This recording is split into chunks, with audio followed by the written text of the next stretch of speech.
जी नाज़रीन, welcome to daily menu with doctor Farzeen.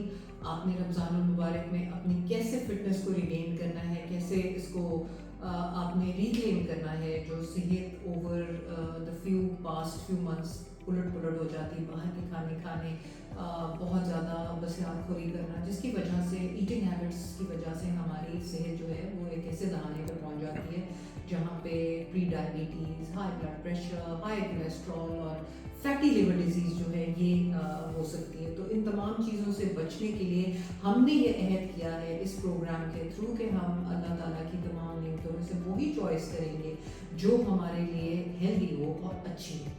तो नाज़रीन, सबसे पहले हम आ जाते हैं कि 5th रमज़ान मुबारक की सहर में आपने क्या खाना है। आपको मैं बताती हूँ कि जब आप उठते हैं तहज्जुद के लिए 1 मिनट सहरी से भी पहले तो आप 2 गिलास पानी पीजिए। और अक्सर लोगों का ये सवाल आया है कि जी वो ठंडा हो या गर्म हो। नील गर्म पानी अमूमन इज़ गुड, लेकिन अगर आपको उससे फील नहीं होती सेटिस्फैक्शन तो you can have a glass of water जो कि रूम टेम्परेचर पे। वैसे भी इतनी कोई गर्मियाँ तो आई नहीं कि ठंडा ठंडा पानी पिया जाए। उसके बाद आपने जनाब सहर पे क्या करना है। सहर पे आपने एक केला लेना है, उस केले को मैश करवाना है, जौ का दलिया लेना है, जौ के दलिए के अंदर उसकी वो केला जाएगा, चिया सीड्स जाएंगे, ये चिया सीड पुडिंग बन जाएगी आपकी जो आपने लेनी है। अगर तो आप लेना चाहते हैं कि आप कह रहे हैं कि जी हम कोई नमकीन चीज़ भी लें, तो आप कोई भी बचा हुआ सालन बिल्कुल अबाउट लेट से कि इतना सा 2 बड़े चम्मच जो सालन के हैं वो ले लें विद स्लाइस। और अगर आपको चिया सीड पुडिंग से फील होता है कि आपका पेट भर गया है, क्योंकि कई ऐसे लोग हैं जो कह रहे हैं कि डॉक्टर साहब आप कुछ ज़्यादा दे रही हैं खाने को, हमारी भूख कम होती है, कई लोग सुबह उठ के नहीं खा सकते, तो आप लोग फिर उतना ही खाइए जितना कि आपका पेट अलाउ कर रहा है। बिल्कुल इस इनसिक्योरिटी में ना जाएं कि ज़्यादा खाएंगे तो ज़्यादा आप भूख जो है वो रहेगी। बिल्कुल ऐसा नहीं होता। जितना आपका पेट का साइज़ है, भूख का साइज़ है, उसके मुताबिक खाइए। चाय और कॉफ़ी से परहेज़ कीजिए। दही का ज़रूर एक छोटा प्याला साथ रखें हमेशा हर सहरी के ऊपर।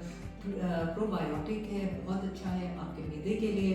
अब हम आ जाते हैं जनाब इफ्तार के ऊपर। इफ्तार आपने वही खजूर के साथ है, इंजीर के साथ खोला और रोज़ा। उसके बाद आपने मशरूब लेना है कांजी। कांजी जो है हम आपको बताएंगे कि कैसे बनानी है, वरना आप नेट से भी डाउनलोड कर सकते हैं। Kanji is a very good probiotic, हाजमे के लिए बड़ी अच्छी है। बल्कि मैं तो कहती हूँ इस रमज़ान मुबारक आप इसको कांजी को बना लें, मशरूब को, और फ्रिज में फ्रीज़ कर लें और अपनी हर इफ्तारी और सहरी पे इसके 2 घूंट ज़रूर लीजिए। It's like a digestive enzyme. आपका मैदा सही रहेगा, आपकी बोन सही रहेंगी। विटामिन सी का ख़जाना है ये। इन्फेक्शन से जो इम्यूनिटी थोड़ी डाउन होती है वो जो है वो सही रहती है। तो अच्छा, उसके बाद हम आ जाते हैं कि आपने खाना क्या है। आप लोग ये सोच रहे होंगे कि खाने के बारे में तो बता ही नहीं रही। तो खाने के बारे में आपने चना जो है, चना चाट बनवा लेनी है। वो आपने एक प्याला लेना है, उसके अंदर आप फल भी डलवा सकते हैं, सेब वगैरह। वो खा के आपने नमाज पढ़नी है। नमाज के बाद आपने लोबिये का सालन और साथ में एक स्लाइस या 1 कप बॉइल्ड वाइट राइस के लेने हैं। तो ये जनाब आपका मेन्यू जो था वो कंप्लीट हो गया फॉर दिस रोज़ा।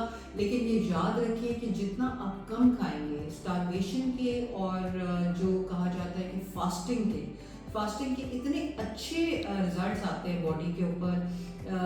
ऑटोफेजी एक चीज़ है। ऑटोफेजी में ये होता है कि आपके सेल्स जो है वो नए बनने शुरू हो जाते हैं, जैसे एक छोटे बच्चे के सेल्स होते हैं। जस्ट इमेजिन कि फास्टिंग हमारे लिए किस कदर रहमत है, और हमें इस रहमत से सही फ़ायदा उठाना है। और इस रमज़ान मुबारक हम वो फ्राइड फूड से पीछे रहेंगे और अपनी सेहत की तरफ तवज्जो करेंगे।